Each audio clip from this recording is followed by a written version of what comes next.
morning, children. Yesterday we have seen the basic nature of amines. We have studied that due to high value of Kb, that is the dissociation constant of base, amines are considered as basic in nature, or amines possesses lone pair of electrons that is also responsible for their basic nature. Today let us compare the basic nature of amines with certain other compounds. First, let us compare the basic nature of amines with alcohols, ethers and esters. Okay, children. You know that in case of amines, the hydrogen bond is formed between nitrogen and oxygen. In case of amine, the hydrogen bond is formed between nitrogen and oxygen. Due to the less electronegativity of nitrogen, it is actually possible for nitrogen to accommodate positive charge of the proton. Is it clear? Due to less electronegativity of nitrogen, it is possible to accommodate the positive charge of the proton. So, amines are considered as more basic than alcohols, ethers and ester. Is it clear, children? I'll repeat it once more. In case of amines, we can see that the hydrogen bond is formed between nitrogen and hydrogen. Due to the less electronegativity of nitrogen compared to oxygen in other compounds, it is in a position to accommodate the positive charge of the proton. So, amines are considered as more basic than alcohols, ethers and esters. Okay. Now, let us compare the basic nature of amines with ammonia. Particularly, we are going to compare the basic nature of aliphatic amines with ammonia. Okay, let us compare the basic nature of aliphatic amines with ammonia.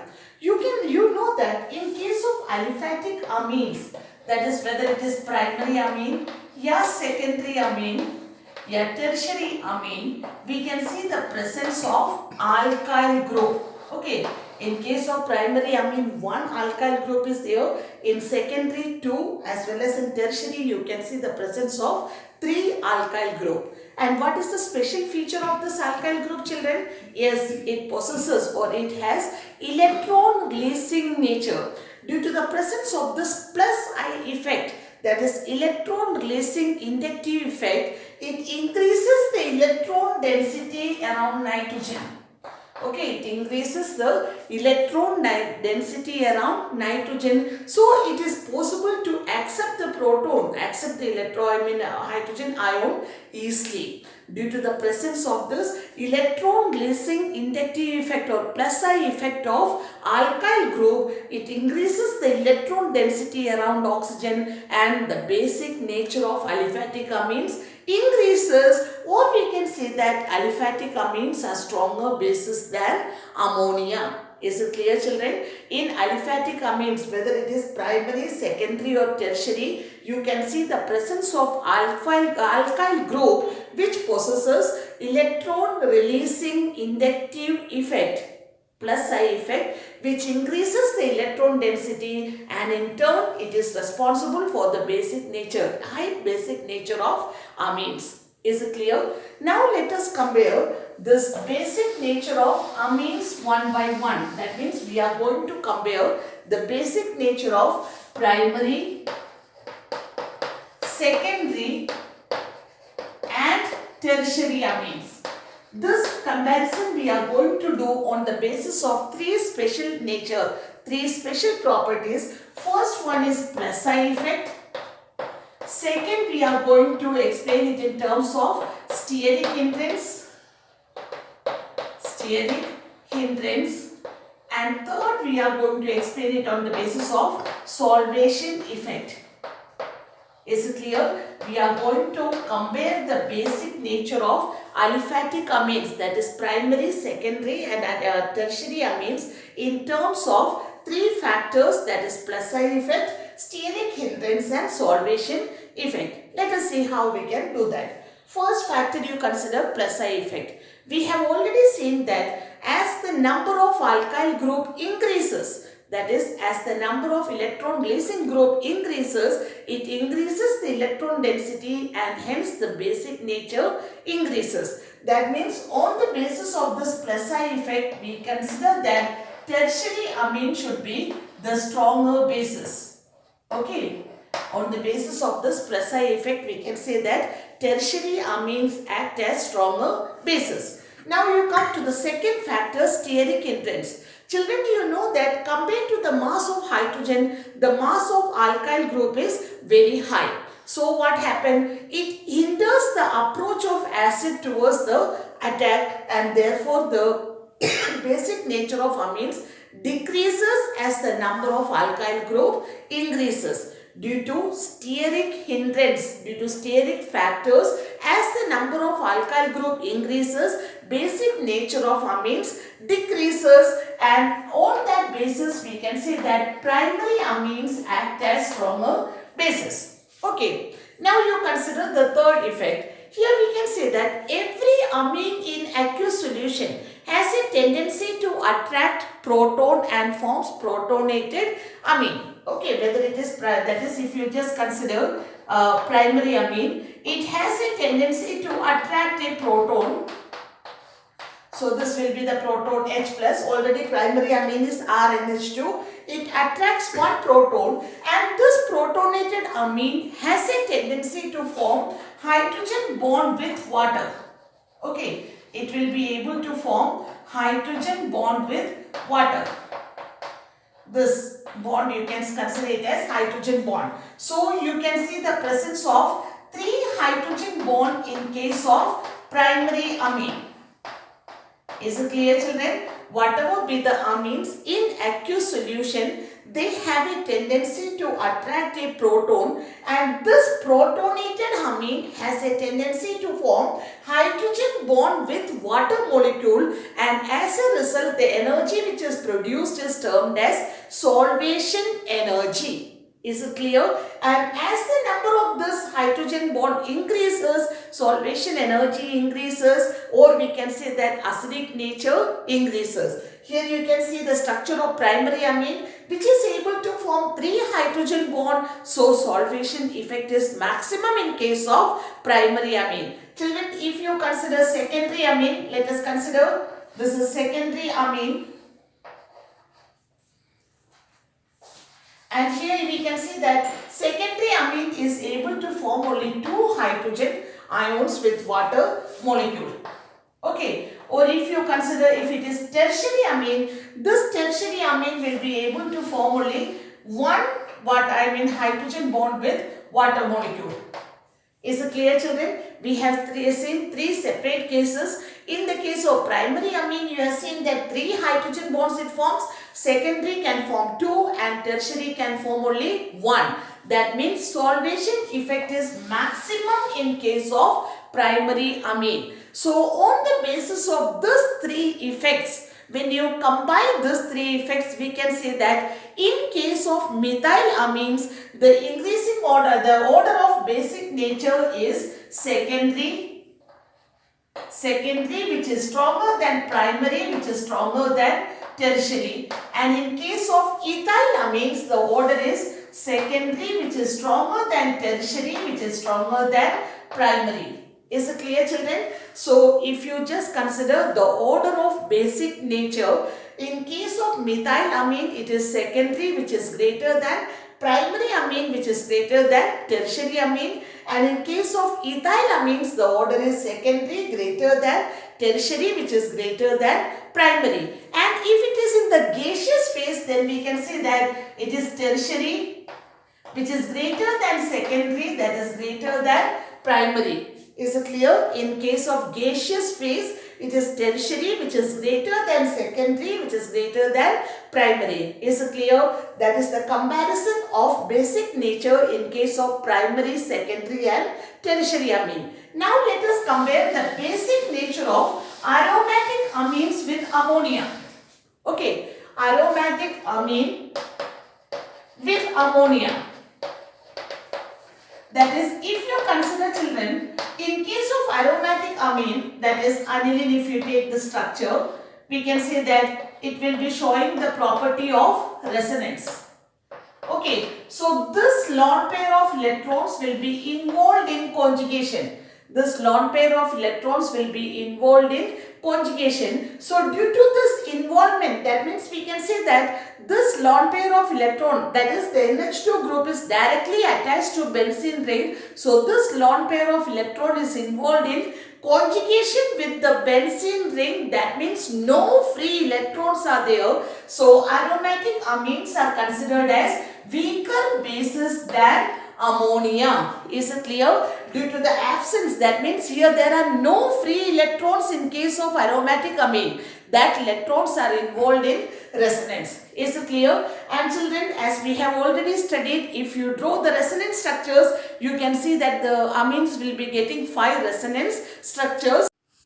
Okay children, let us continue with our class of amines. Last class we have seen that aromatic amines are weaker bases than ammonia since the lone pair of electrons are involved in conjugation with the pi electrons of benzene ring. Just now let us see the resonating structures of aniline. You can see that the lone pair of electrons are getting involved in resonance, and when you just undergoes, when this lone pair of electrons undergoes delocalization, you are getting 5 resonating structures for aniline. In the structure 2, 3 and 4, you can see that electron density increased at ortho and para position. Is it clear? In the second form, the high electron density is there in ortho position. In third, you can see in para position. Again in fourth, in ortho position, the electron density is high. That means NH2 group is ortho-para directing in nature. Children, on the other hand, you consider the structure of anilinium ion. Anilinium ion possesses only 2 resonating structures, and already we know that as the number of resonating structures increases, the stability of the compound increases. So that way aniline is more stable than anilinium ion. Is it clear children? That is about the basic nature of amines. Now let us start with the chemical properties of amines. In the chemical properties, first let us study about alkylation. In chemical properties, we are going to study the first property as alkylation. Alkylation. That is, in this case we can say that if you are starting with the primary amine C2H5NH2 which undergoes reaction with one molecule of alkyl halide, that is we can consider chloroethane. You remove a molecule of HCl and you will be getting, that is C2H5 twice NH, that is you are getting secondary amine as the product. Is it clear children? That is primary amine undergoes alkylation. When it reacts with alkyl halide, you will get secondary amine, and if secondary amine further undergoes the same process, you will be getting tertiary amine as the product. Is it clear? So primary amine undergoes alkylation and you will get secondary which produces tertiary, and finally if it further reacts, you will be getting quaternary ammonium salt as the product, and this reaction in which you will get a mixture of amines is termed as Hofmann's alkylation. Is it clear children? Second one, let us consider acylation. Second property, let us discuss about acylation. In this case, that is primary amine C2H5NH2 undergoes reaction with acetyl chloride CH3COCl. Again children, just remove a molecule of HCl. Okay, so that you will get C2H5NHCOCH3. So we consider it as ethyl ethanamide. N-ethyl ethanamide is the product. Is it clear? N-ethyl ethanamide is the product. If it further reacts, then you will be getting this one more hydrogen. That is, if it further react with CH3COCl, you will get C2H5N. Here it comes again COCH3 and COCH3.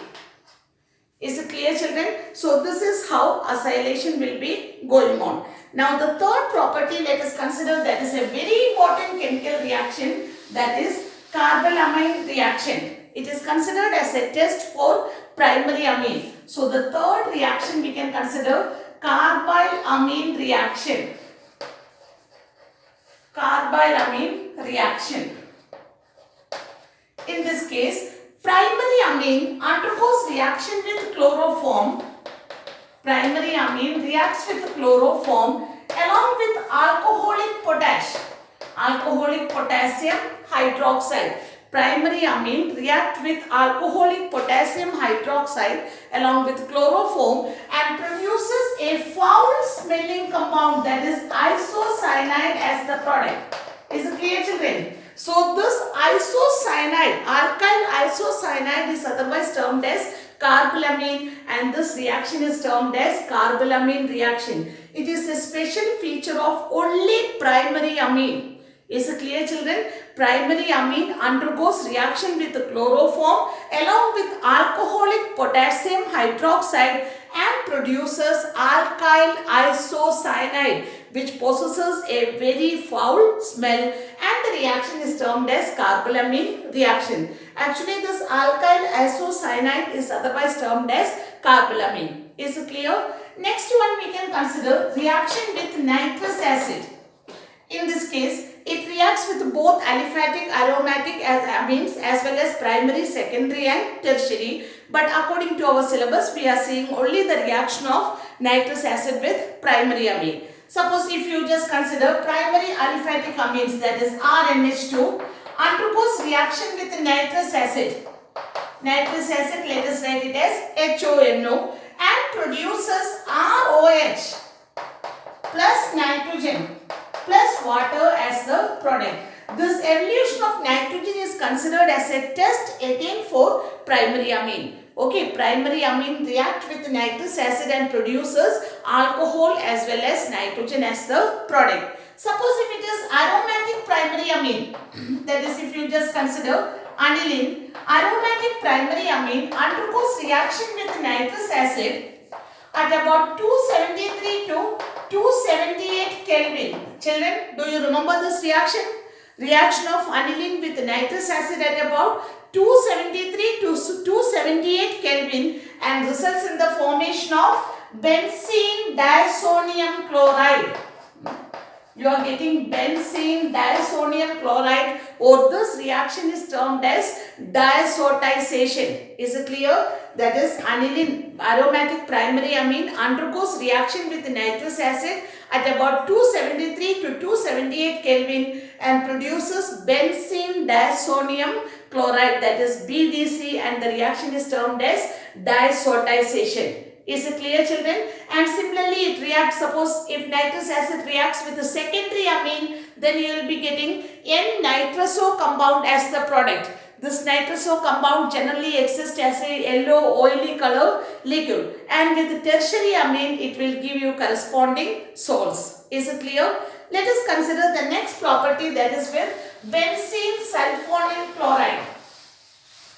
Next reaction we can consider it as, which is benzene sulfonyl chloride. Benzene sulfonyl chloride. Children, this reagent, benzene sulfonyl chloride, is termed as Hinsberg reagent. It is otherwise called Hinsberg reagent. Hinsberg reagent.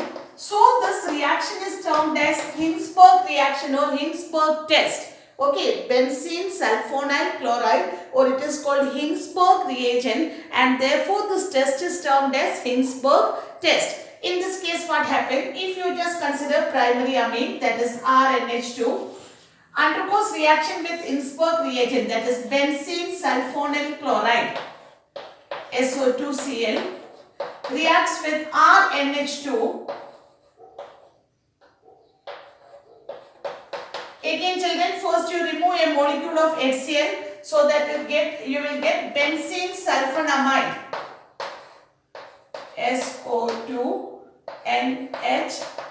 benzene sulfonamide, which dissolves in KOH and produces, it gets dissolved in KOH and produces corresponding salt. Here H will be replaced by K. Is it clear?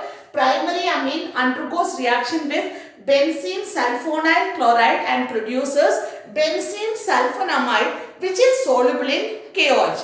Suppose if you just consider it is secondary amine, secondary amine reacts with benzene sulfonyl chloride. Okay, again you can see that it removes a molecule of HCl and produces, that is here again you are getting sulfonamide. But the problem is that in the sulfonamide you cannot see the presence of replaceable hydrogen ion. So this compound is insoluble in KOH. It is insoluble in KOH. This is not able to dissolve in KOH. And if you consider tertiary amine, children, tertiary amine is not having any reaction with benzene sulfonyl chloride. Is it clear?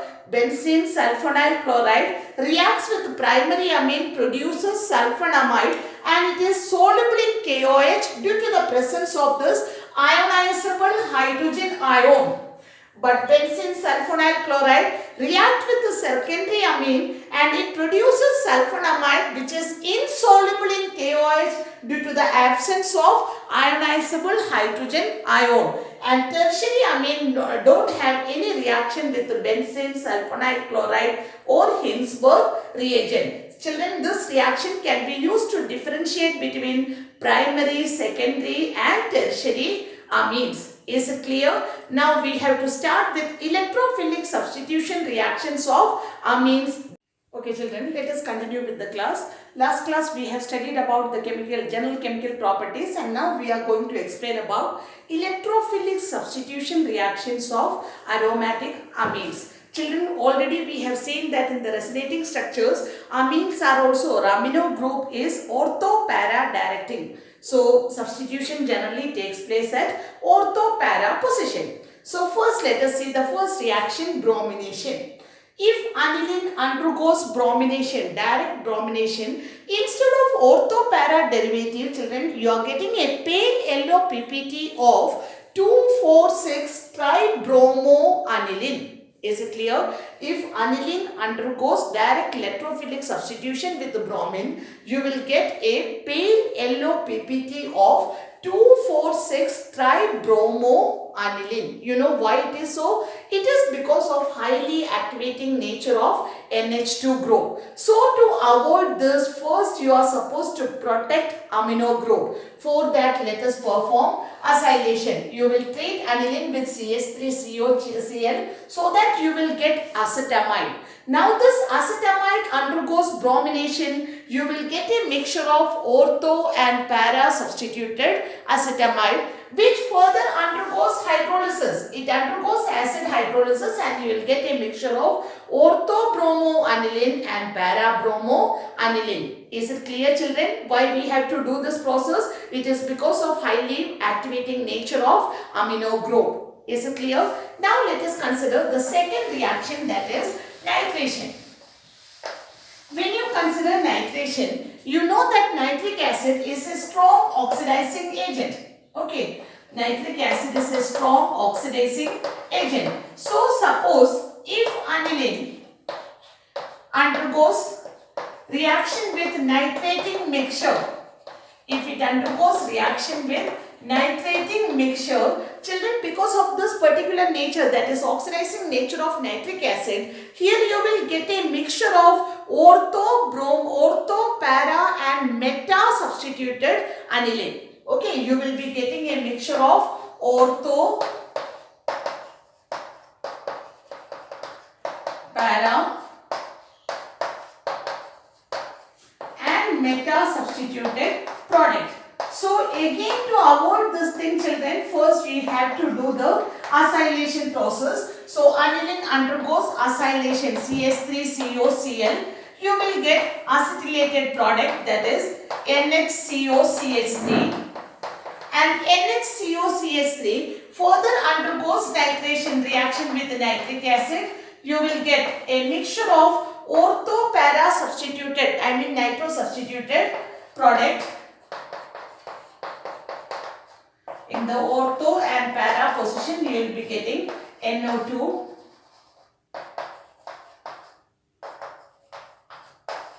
Okay, this undergoes further, we can see that it undergoes hydrolysis, acid hydrolysis, and you will will get the final product, that is you will be getting NH2 and NO2 in the ortho position, as well as you will get para-nitro and aniline.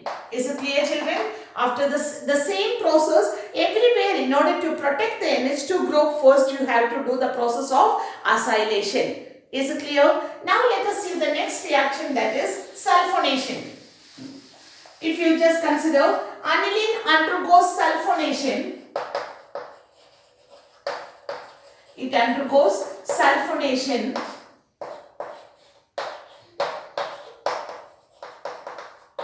And here you will be getting aniline hydrogen sulfate as the product.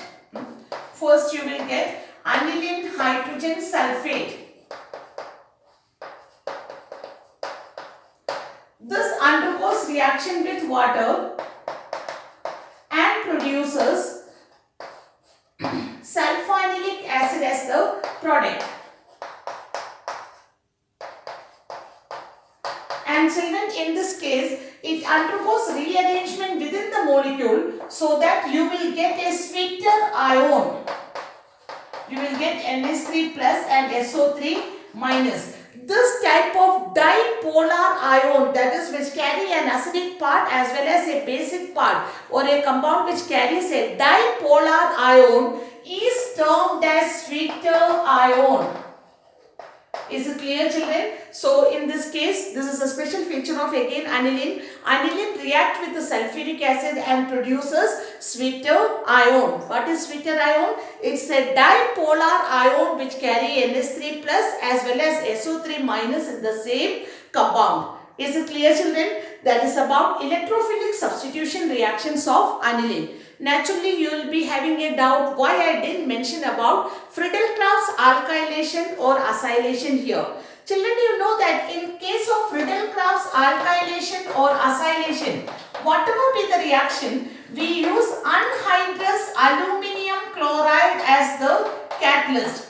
And what is the nature of this anhydrous aluminium chloride? Yes, it is Lewis acid, and you know that amine is Lewis base. So whenever an acid combines with a base, it results in the formation of salt. So if amines undergoes Friedel-Crafts reaction, directly it will be reacting with the catalyst, not with the reactant. So that is why amines normally don't participate in Friedel-Crafts alkylation or acylation. Is it clear, children? Now we have to start with diazonium salts.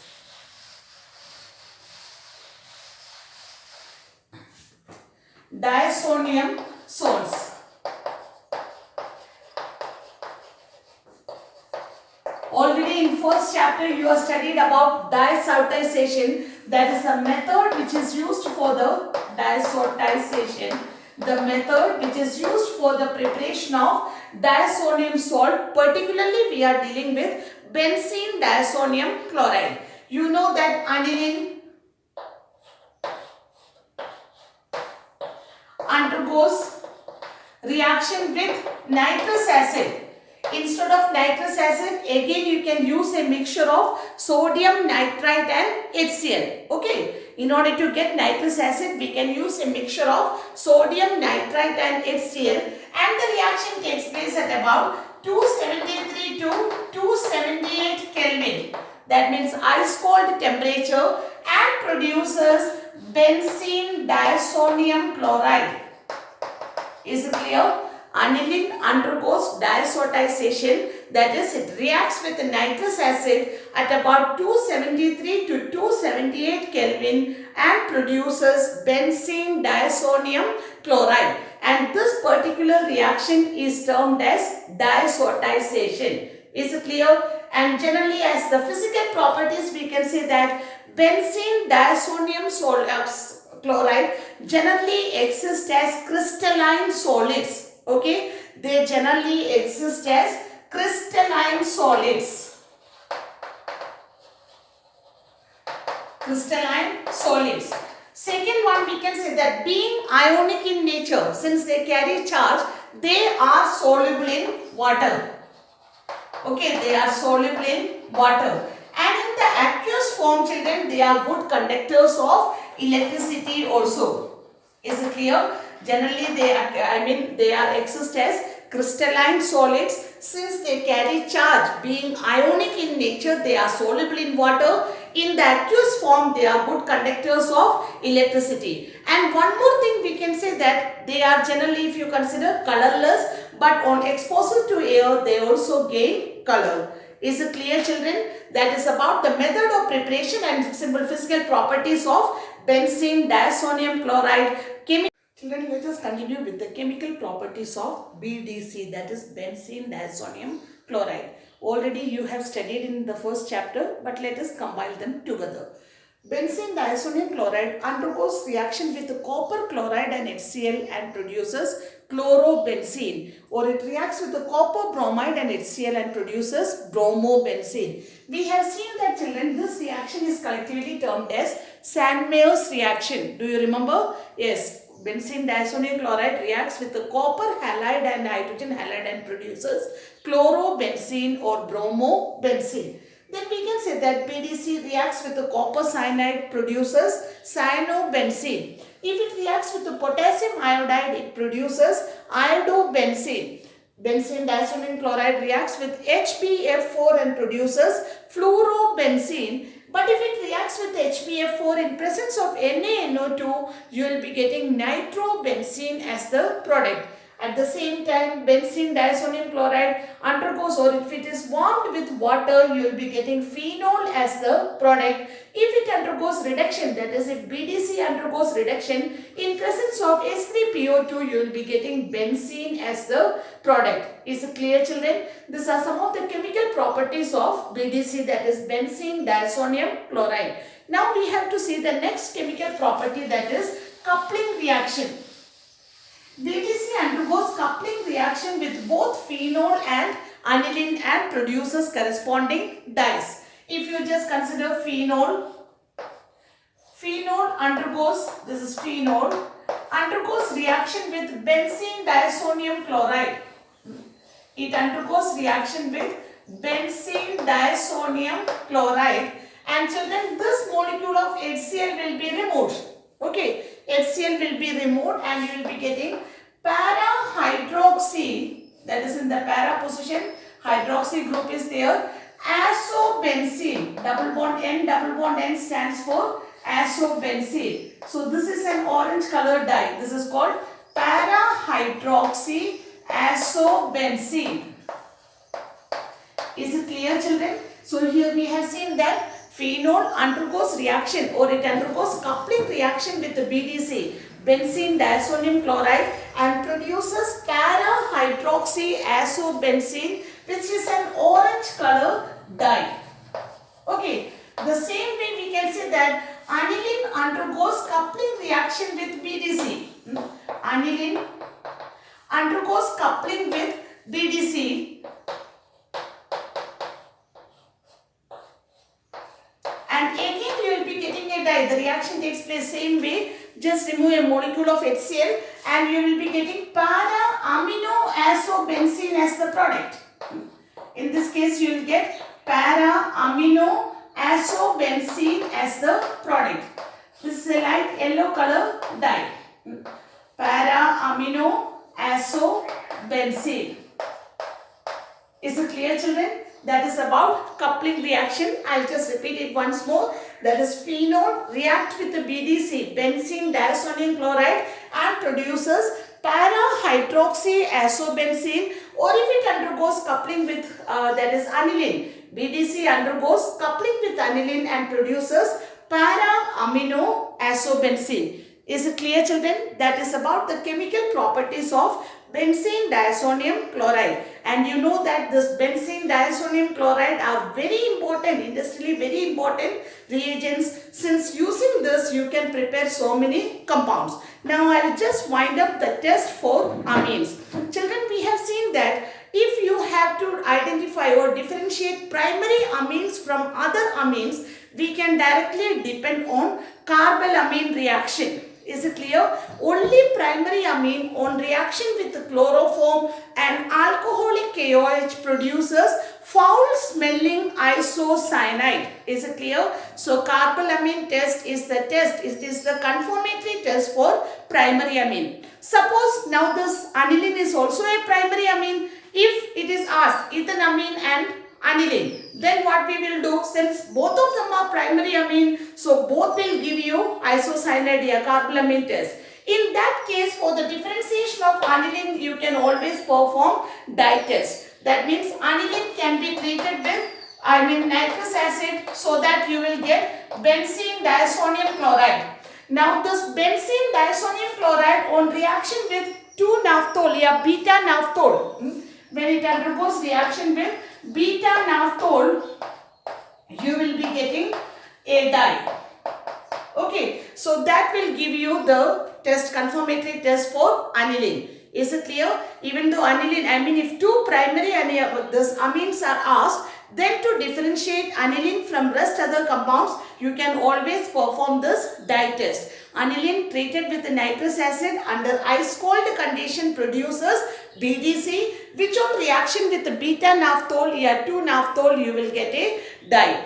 Is it clear, children? That is orange red colored dye will be formed. So this reaction can be used. And suppose if you have to differentiate between primary, secondary and tertiary, always perform Hinsberg test, since you know that primary amine react with Hinsberg reagent produces sulfonamide, which is soluble in alkali. Secondary amine produces sulfonamide, which is insoluble in alkali, and tertiary amine no reaction with Hinsberg reagent. Is it clear?